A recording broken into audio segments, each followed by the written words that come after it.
1999년 가을, 단풍이 핏빛처럼 불타오르던 속리산.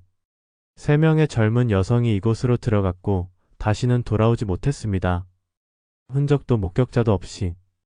그녀들은 마치 산속에서 증발해버렸습니다. 대한민국을 떠들썩하게 했던 이 미스터리 사건은 그렇게 6년간 완전 범죄로 묻히는 듯 했습니다. 하지만 2005년 겨울 모두의 기억 속에서 잊혀가던 그때, 교도소에서 날아온 한 통의 편지가 6년의 침묵을 깨뜨렸습니다. 편지의 주인은 그날의 모든 것을 목격했다고 고백했습니다. 그의 진술은 충격적이었습니다. 그날 산에는 4명이 있었습니다. 보이지 않던 네 번째 인물. 그의 정체는 바로 완벽한 알리바이로 초기 수사망을 빠져나갔던 그녀들의 직장 동료였습니다. 6년간 성실한 가장으로 살아온 그의 가면 뒤에는 과연 어떤 끔찍한 진실이 숨겨져 있었을까요? 한 남자의 뒤늦은 고백이 파헤친 6년 전의 비밀, 그리고 붉은 단풍 속에 묻혔던 세 여인의 마지막 비명. 1999년 속리산, 그 충격적인 진실의 모든 것을 확인하십시오. 한 남자의 뒤늦은 고백이 파헤친 6년 전의 비밀, 그리고 붉은 단풍 속에 묻혔던 세 여인의 마지막 비명. 그 충격적인 진실의 모든 것을 확인하세요. 영상 보시기 전 구독, 좋아요 눌러주세요. 더 좋은 영상 제작에 큰 도움이 됩니다. 부탁드리겠습니다. 제 작업실 서가 한편에는 유독 먼지가 쌓이지 않는 서류함이 하나 있습니다. 1999년 가을, 속리산이라는 세 글자로 시작되는 그 사건 파일입니다. 수많은 미제 사건의 기록 속에서도 유독 이 사건은 제게 지워지지 않는 얼룩처럼 남아 있습니다. 지난 세월 수많은 비극과 마주하며 무뎌졌다고 생각했지만 이 파일의 바램 표지를 넘길 때마다 저는 어김없이 그의 가을의 서늘한 공기 속으로 끌려 들어갑니다. 이것은 단순한 사건 보고서가 아니었습니다. 핏빛처럼 붉던 단풍 속으로 사라진 3명의 여성, 모든 희망이 잊혀가던 6년의 세월, 그리고 마침내 한 통의 편지가 드러낸 잔혹한 진실에 대한 저의 고백이자 우리 모두가 기억해야 할 그날의 기록입니다. 1999년 10월 27일 수요일, 속리산은 마치 세상의 모든 붉은색을 끌어모은 듯 타오르고 있었습니다. 그의 가을은 유난히도 단풍이 아름다웠다고 사람들은 기억했습니다. 그 눈부신 풍경 속으로 김미영, 박선주, 이수진 3명의 23살 동갑내기 여성이 함께 들어섰습니다. 같은 사무실에서 근무하며 돈독한 우애를 자랑했던 그녀들이었습니다. 낡은 등산화에 편한 면바지, 조금은 촌스러운 색깔의 바람막이를 걸친 어디서나 볼 수 있는 평범한 젊은이들의 모습이었습니다. 산 입구 매표소 직원은 유난히 밝았던 그녀들의 웃음소리를 기억했습니다. 입상 기록부에 나란히 적힌 3개의 이름은 그들이 함께 산으로 들어섰다는 명백한 증거였습니다. 하지만 그것이 마지막 모습이었습니다. 이틀이 지나고 주말이 다가와도 그녀들이 출근하지 않자 회사는 경찰에 신고를 했습니다. 가족들의 실종 신고도 곧이어 접수되었습니다. 저는 그때 다른 사건의 다큐멘터리 후반 작업에 매달려 있었습니다.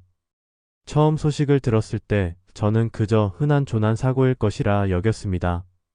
가을산의 변덕스러운 날씨에 길을 잃었거나 발을 헛디뎌 실족했으리라. 그러나 제 예상은 처참하게 빗나갔습니다. 경찰과 산악구조대, 인근 군 병력까지 동원된 대대적인 수색이 시작되었습니다. 펍주사 인근에 임시수사본부가 차려졌고 산의 지도는 온통 수색구역을 나눈 빨간 선들로 가득 찼습니다. 헬리콥터가 산 전체를 훑으며 상공에서 탐색했고 수색견들이 낙엽 쌓인 등산로의 냄새를 맡았습니다. 수백 명의 인력은 문장돼 천왕봉으로 향하는 추 등산로는 물론 일반인의 발길이 거의 닿지 않는 샛길과 험준한 계곡까지 그야말로 이 잡듯 샅샅이 뒤졌습니다. 하지만 속리산은 거대한 침묵으로 답할 뿐이었습니다. 펍주사 주차장에 세워진 그녀들의 낡은 소형차는 주인을 잃은 채 덩그러니 남겨져 있었습니다. 차 안에는 등산 후 마시려던 음료수와 갈아입을 옷가지가 그대로였습니다. 트렁크에는 그녀들이 나눠 쓰던 화장품 파우치도 발견되었지요. 모든 정황은 그녀들이 반드시 돌아올 것이라 믿었다는 사실을 가리키고 있었습니다. 차량은 조금의 훼손도 없었고 주변에서 다툼의 흔적 같은 것도 전혀 발견되지 않았습니다. 수색은 일주일, 한 달, 그리고 계절이 바뀌도록 이어졌습니다. 하지만 결과는 절망적이었습니다. 저는 매일같이 올라오는 수사 보고서를 읽으며 깊은 무력감에 빠져들었습니다. 보고서의 내용은 언제나 같았습니다. 특이사항 없음. 단서 발견 실패. 등산화 자국 하나, 옷가지 실오라기 하나 발견되지 않았어요. 누군가에게 납치되었다면 격렬한 저항의 흔적이라도 남아야 했습니다. 3명의 성인 여성이 동시에 아무런 소리 소문 없이 사라지는 것이 과연 가능한 일이었을까요? 수사팀은 모든 가능성을 검토했습니다. 사이비 종교에 의한 집단 잠적, 혹은 그녀들 스스로 계획한 밀행까지도요. 하지만 주변인들의 증언은 한결같았습니다. 그녀들은 평범하고 성실했으며 갑자기 모든 것을 버리고 떠날 이유가 전혀 없었습니다. 실종 직전까지도 다음 달 월급으로 부모님 선물을 사드릴 계획을 이야기하던 딸들이었습니다. 금융 거래 내역을 추적했지만 실종 직전 갑자기 거액을 인출한 기록도 없었습니다. 모든 것이 너무나도 평범한 일상의 연장선 위에 있었습니다. 가족들의 애타는 절규가 산 전체를 울렸지만 메아리는 끝내 돌아오지 않았습니다. 시간이 속절없이 흘렀고 수색 작업은 점차 동력을 잃어갔습니다. 희망은 절망으로, 절망은 체념으로 바뀌어 갔습니다. 결국 공식적인 수색은 2달 만에 종료되었습니다. 사람들의 기억 속에서 새 여성은 서서히 잊혀갔습니다. 사건 파일은 장기 미제라는 차가운 이름표를 단 채 캐비닛 깊숙한 곳으로 사라졌습니다. 하지만 제 마음속에서는 단 한순간도 사라지지 않았습니다. 증거도 목격자도 단서도 없는 실종. 속리사는 마치 그녀들을 통째로 삼켜버린 듯 했습니다. 저는 그때부터 산을 조금 두려워하게 된 것 같습니다. 그 아름다운 풍경 뒤에 어떤 비밀을 감추고 있을지 모른다는 생각 때문이었습니다. 시간은 모든 것을 무디게 만든다고 하지만 어떤 기억은 세월의 풍파 속에서 오히려 더 날카롭게 벼려지기도 합니다. 속리산 실종 사건이 제게는 바로 그랬습니다. 공식적인 수사가 종결된 이후에도 저는 1년에 한두 번씩은 낡은 사건 파일을 꺼내보곤 했습니다. 먼지 쌓인 기록을 넘길 때마다 풀리지 않는 의문들이 저를 괴롭혔습니다. 모든 것이 멈춰버린 그 사건 속에서 저 혼자만의 수사는 계속되고 있었던 것이지요. 가장 큰 의문은 이것이었습니다. 왜 아무런 흔적도 없었을까? 이 질문이 모든 생각의 시작이자 끝이었습니다. 저는 먼저 초기 수사팀이 내렸던 결론들을 하나씩 다시 검토하기 시작했습니다. 첫 번째 가능성은 조난 혹은 실족이었습니다. 하지만 이 가설은 생각할수록 비현실적이었습니다. 속리산은 험준한 곳이 있기는 하나 3명의 성인 여성이, 그것도 등산 경험이 전혀 없지 않은 그녀들이 동시에 흔적도 없이 조난당할 가능성은 희박했습니다. 설악산이나 지리산 같은 험준한 산에서 발생하는 사고는 대부분 추락이나 저체온증으로 인한 것이고, 그런 경우 시신이나 유류품이 발견되기 마련입니다.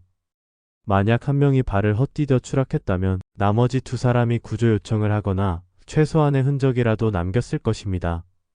3사람이 동시에 발을 헛디뎌 추락할 확률은 얼마나 될까요?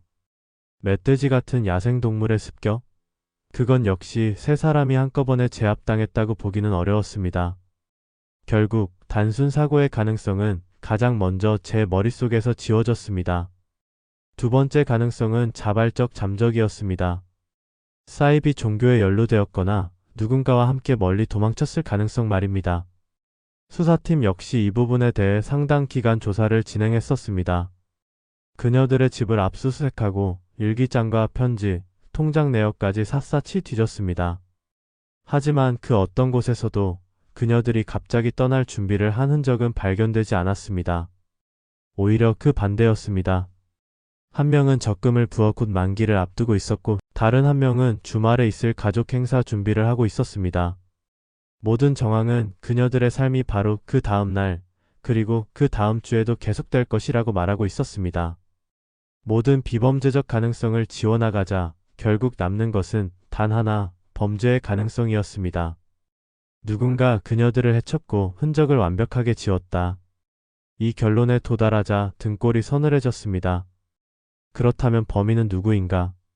그리고 어떻게 3명을 동시에 제압할 수 있었을까요? 불특정 다수를 노린 연쇄 살인범의 소행일 수도 있었습니다. 하지만 그렇다기엔 사건이 너무나 조용했습니다. 격투의 흔적도 목격자도 없었습니다. 범인이 그녀들을 위협해 조용한 곳으로 데려갔다고 해도 3명의 저항을 완벽하게 통제하기란 쉽지 않은 일입니다. 저는 수사 초기 단계로 돌아가 그녀들의 주변 인물 관계도를 다시 그리기 시작했습니다. 가족, 친구, 회사 동료, 원한 관계, 채무, 치정. 형사들이 수백 번은 더 후었을 그 관계의 그물 속에서 저는 혹시 놓친 작은 매듭이 있지는 않을까 눈을 가늘게 떴습니다. 그러다 문득 아주 사소한 진술 하나에 시선이 멈췄습니다. 실종자 중 한 명이었던 이수진 씨의 한 동료가 참고인 조사에서 했던 말이었습니다. 수진이가 가끔 사무실 박폭도에서 어디론가 전화를 하고 들어오곤 했는데 그러고 나면 표정이 안 좋을 때가 종종 있었어요. 누구냐고 물으면 그냥 아는 사람이라고만 하고 구체적인 이야기는 피했습니다. 당시 수사팀은 이 진술을 대수롭지 않게 여겼습니다. 20대 여성의 사생활일 뿐 사건과 직접적인 연관성은 없다고 판단했던 것이지요. 하지만 6년이라는 시간이 흐른 뒤 다시 읽는 그 문장은 제게 전혀 다른 의미로 다가왔습니다. 만약 그 통화 상대가 단순한 연인이 아니었다면? 만약 그녀가 다른 사람에게 말 못할 비밀스러운 관계를 맺고 있었다면? 저는 펜을 들고 비밀 연인이라는 가설을 세웠습니다. 그 남자는 누구일까? 왜 자신을 드러내지 않았을까? 초기 수사 당시 그녀들의 모든 주변 남자들이 조사를 받았습니다. 하지만 모두가 명확한 알리바이를 가지고 용의선상에서 벗어났습니다. 그렇다면 범인은 전혀 예상치 못한 인물이거나 혹은 완벽한 거짓 알리바이로 수사망을 빠져나간 내부인일 것입니다. 저는 후자의 가능성에 무게를 두었습니다. 속리산이라는 장소. 그곳은 범인에게도 익숙한 곳이었을 가능성이 높습니다. 3명의 여성을 동시에 제압하고 흔적 없이 사라지게 하려면 그 지형을 손바닥처럼 꿰고 있어야만 합니다. 어쩌면 그 역시 그녀들과 함께 산에 올랐던 4번째 인물이 아니었을까. 이 가설에 도달하자 흩어져 있던 조각들이 하나의 그림으로 맞춰지는 듯한 느낌이 들었습니다. 하지만 이것은 모두 저의 상상일 뿐 그것을 뒷받침할 증거는 단 하나도 없었습니다. 저는 완성되지 못한 퍼즐 조각을 들고 있는 기분이었습니다. 가장 결정적인 한 조각이 사라진 그림. 그 조각을 찾기 전까지 이 사건의 진실은 영원히 안개 속에 갇혀있을 터였습니다. 저는 답답한 마음에 다시 한번 속리산으로 향했던 적도 있었습니다. 6년 전과 다름없이 아름다운 단풍이 저를 맞았습니다. 저는 그때 깨달았습니다. 산은 침묵하는 것이 아니었습니다. 어쩌면 필사적으로 무언가를 말하려 했지만 우리가 그 소리를 듣지 못했던 것뿐이라고 말입니다. 저는 현대 과학 수사의 눈부신 발전을 보며 종종 1999년의 그 사건을 떠올립니다. 만약 지금의 기술이 그때 있었다면 우리는 그토록 오랜 시간을 헤매지 않아도 되었을까요? 당시의 과학 수사는 지금과 비교하면 걸음마 수준에 불과했습니다. 특히 이 사건처럼 범죄 현장 자체가 증발해버린 경우 수사팀이 기댈 수 있는 것은 지극히 제한적이었습니다. 수사팀이 유일하게 확보한 잠재적인 범죄 현장은 바로 주차장에 남겨진 그녀들의 소형차였습니다. 수사관들은 이 작은 공간에서 범인이 남겼을지 모를 아주 미세한 흔적이라도 찾아내기 위해 며칠 밤낮으로 매달렸습니다. 하지만 그 결과는 실망스러웠습니다. 가장 먼저 진행된 것은 지문 감식이었습니다. 수사팀은 차 안팎, 문손잡이, 운전대, 사이드미러 등 손이 닿을 만한 모든 곳에서 수십 개의 지문을 채취했습니다. 하지만 감식 결과는 허무했습니다. 대부분은 세 여성의 지문이었고 일부 신원을 특정할 수 없는 부분. 지문들은 대조할 용의군이 없어 사실상 무의미했습니다. 범인이 남겼을지 모를 결정적인 흔적은 어디에도 없었습니다. 이것은 두 가지 가능성을 시사했습니다. 범인이 장갑을 끼는 등 극도로 신중했거나 혹은 아예 차에 접근한 적이 없다는 의미였습니다. 저는 후자일 가능성이 높다고 봤습니다. 범인은 아마도 주차장이 아닌 산속에서 그녀들과 만났을 것입니다. 머리카락 한 올, 다른 사람의 옷에서 옮겨왔을지 모르는 미세한 섬유 조각 하나 발견되지 않았습니다. 지금이야 차량 핸들이나 문손잡이에서 미세한 땀이나 피부 세포만으로도 DNA를 추출하는 시대입니다만, 당시에는 상상하기 어려운 기술이었습니다. 혈흔이나 체액 같은 명백한 증거물이 없는 한 DNA 감식은 시도조차 하기 힘든 값비싸고 정밀한 과정이었던 것이지요. 결국 차량은 그녀들이 산으로 들어가기 직전까지의 평범한 일상만을 증명해줄 뿐, 그 이후의 비극에 대해서는 어떤 단서도 제공해주지 못했습니다. 통신 기록 조회 역시 무용지물이었습니다. 1999년 개인 휴대전화는 이제 막 보급이 확산되던 시기였습니다. 그녀들 중 휴대전화를 가진 사람은 아무도 없었습니다. 마지막 통화 기록, 마지막 문자 메시지 같은 건 애초에 존재하지 않았지요. 그녀들의 행적은 집을 나선 이후 속리산 입구에서 그대로 끊겨 있었습니다. 흔적을 추적할 수 있는 디지털 세상의 거미줄이 그때는 존재하지 않았던 것입니다. CCTV 역시 마찬가지였습니다. 지금처럼 도로 곳곳에 주차장 입구에 감시 카메라가 설치되어 있었다면 최소한 그녀들의 차량이 언제 주차장을 드나들었는지, 동승자는 없었는지 확인할 수 있었을 겁니다.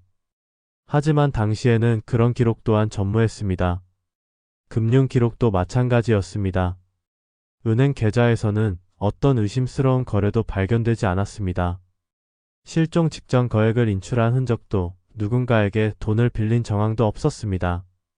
모든 것이 너무나 일상적이었습니다. 저는 당시의 수사 기록을 복기하며 프로파일링이라는 개념조차 생소했던 시절의 한계를 절감했습니다. 범죄 현장이 없으니 범인의 행동 패턴을 분석할 수도 없었습니다. 남겨진 것이 아무것도 없으니 그 없음을 통해 범인의 심리를 역추적해야 했습니다. 범인은 왜 아무것도 남기지 않았을까요? 그는 지능적이고 치밀한 인물일 것입니다. 우발적인 범행이었다면 분명 어딘가에 허점을 남겼을 터입니다. 이것은 사전에 계획되었을 가능성이 높습니다. 그리고 그는 피해자들과 면식범일 확률이 컸습니다. 그래야만 그녀들을 인적이 드문 곳으로 유인할 수 있었을 테니까요. 과학이 답을 주지 못하는 곳에서 저는 오직 논리와 추리, 그리고 직감에 기댈 수밖에 없었습니다. 하지만 증거 없는 추리는 공허한 메아리에 불과했습니다. 저는 깨끗하게 비어있는 증거물 목록을 보며 범인이 어둠 속에서 우리를 비웃고 있는 듯한 착각에 빠졌습니다. 그는 우리에게 보란듯이 외치고 있었던 것이지요. 나를 찾아봐라. 하지만 너희는 결코 나를 찾지 못할 것이다. 라고 말입니다.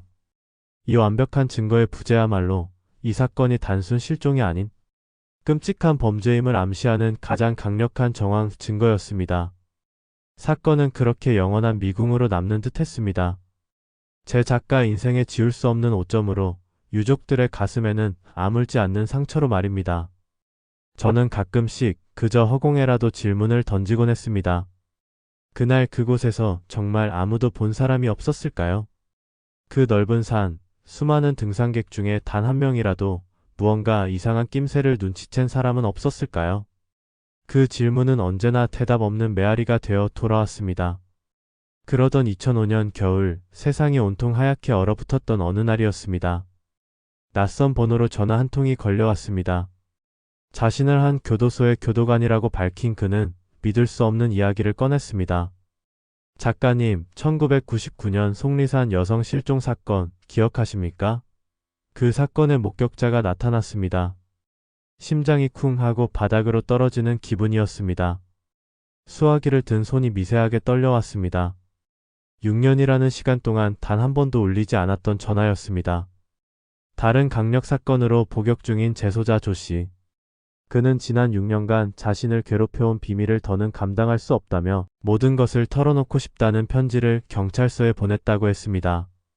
그는 여러 범죄 다큐멘터리를 보다가 제가 제작했던 다른 미제 사건 프로그램을 보고 용기를 내기로 마음먹었다고 했습니다.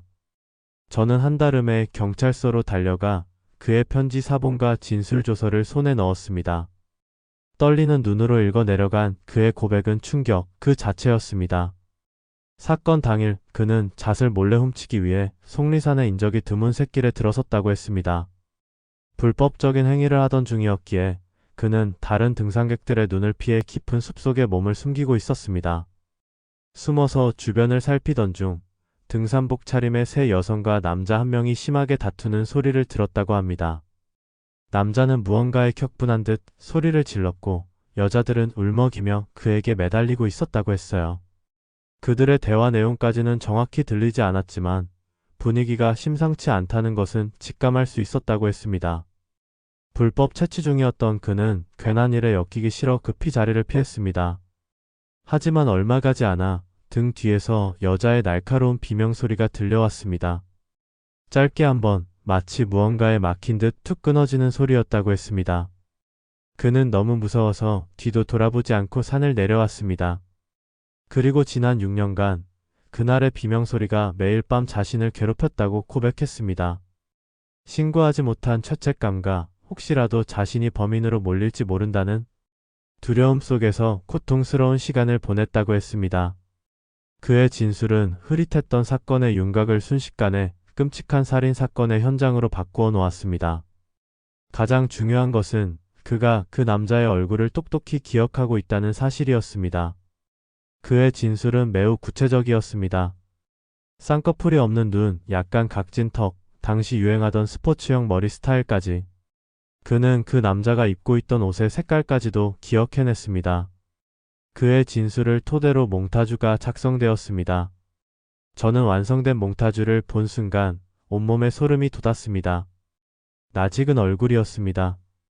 하지만 어디서 봤는지 기억이 나지 않았어요. 6년 전 스쳐 지나갔던 수많은 얼굴들 중 하나일 터였습니다. 저는 곧장 작업실로 돌아와 먼지 쌓인 1999년의 사건 파일을 펼쳤습니다. 밤을 새워 수백 장의 참고인 사진과 몽타주를 대조했습니다. 한 장, 한 장 넘길 때마다 심장이 조여오는 듯 했습니다. 그리고 마침내 저는 그 얼굴을 찾아냈습니다.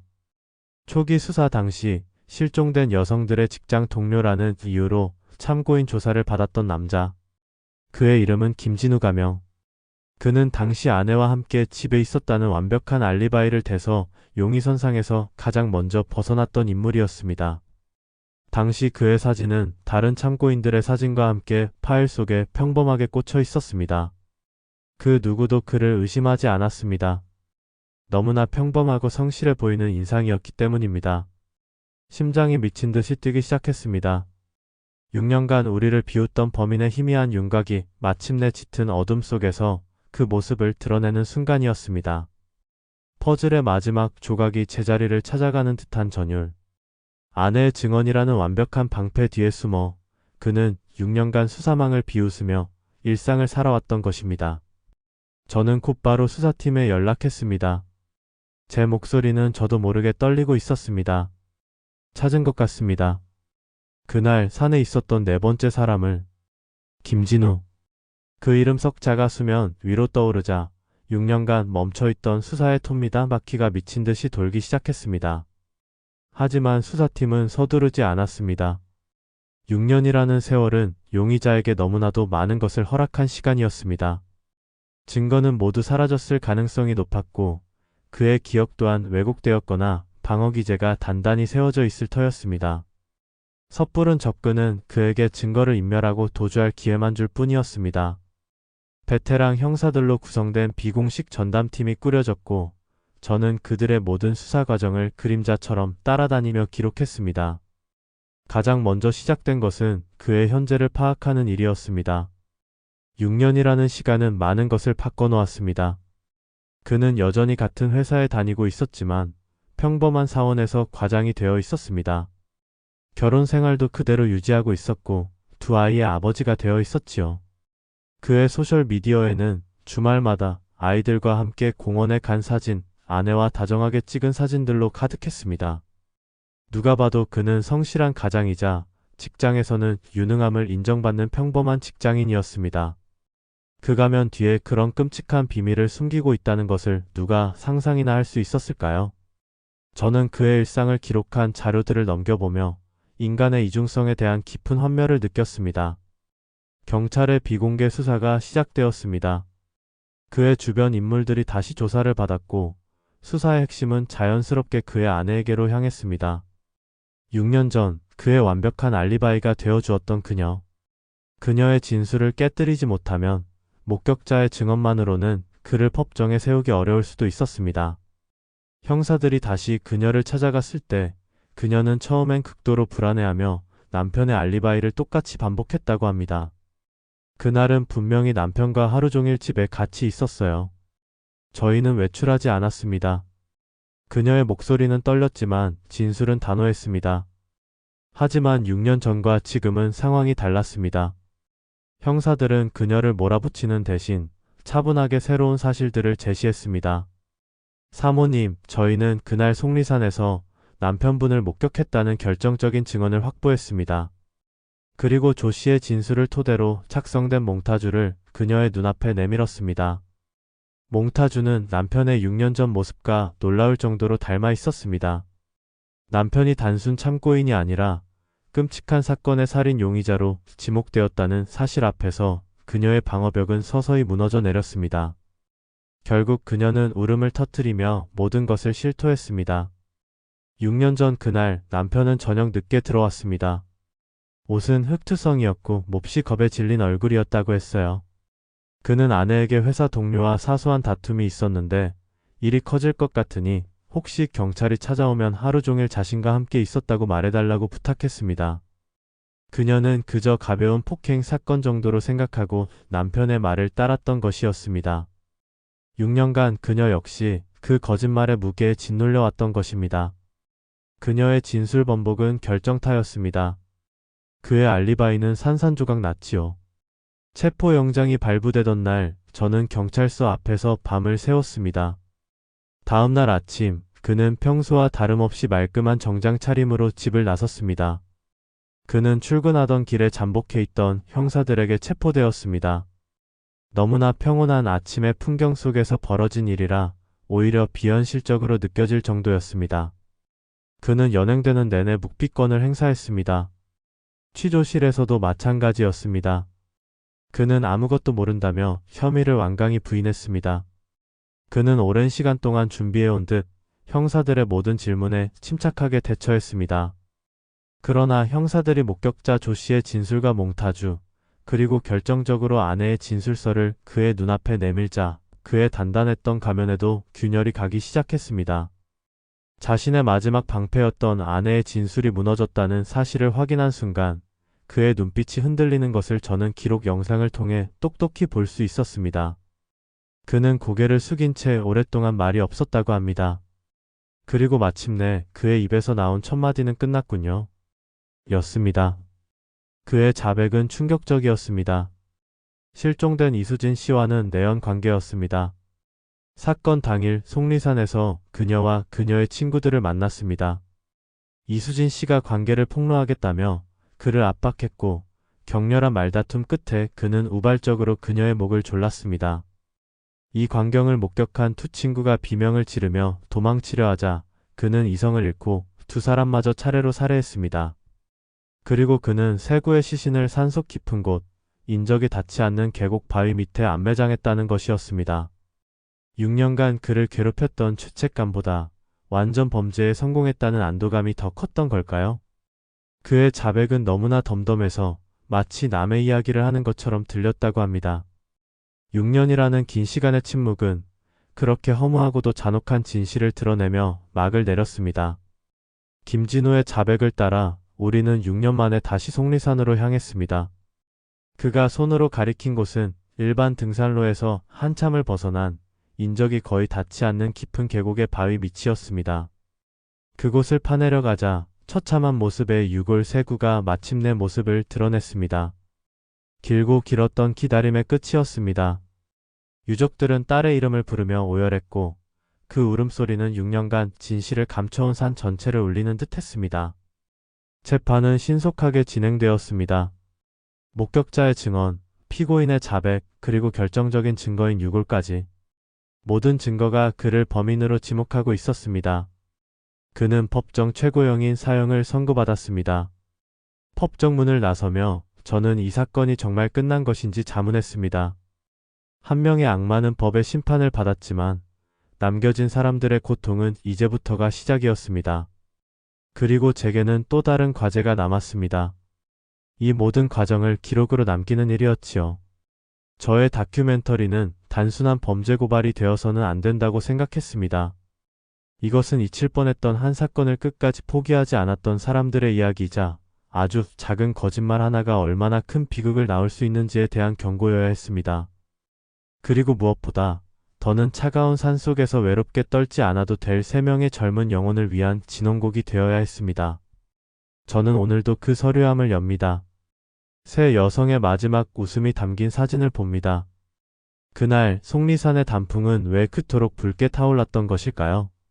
어쩌면 산은 알고 있었을지도 모릅니다. 그 아름다움 뒤에 가려질 끔찍한 진실과 그 진실을 밝히기 위해 우리가 보내야 할 기나긴 시간들을 말이지요. 1999년 속리산의 단풍은 제게 여전히 핏빛으로 기억됩니다. 그리고 저는 이 기억을 기록할 의무가 있습니다. 다시는 이런 비극이 반복되지 않도록 우리는 끊임없이 기억하고 질문하고 이야기해야만 합니다.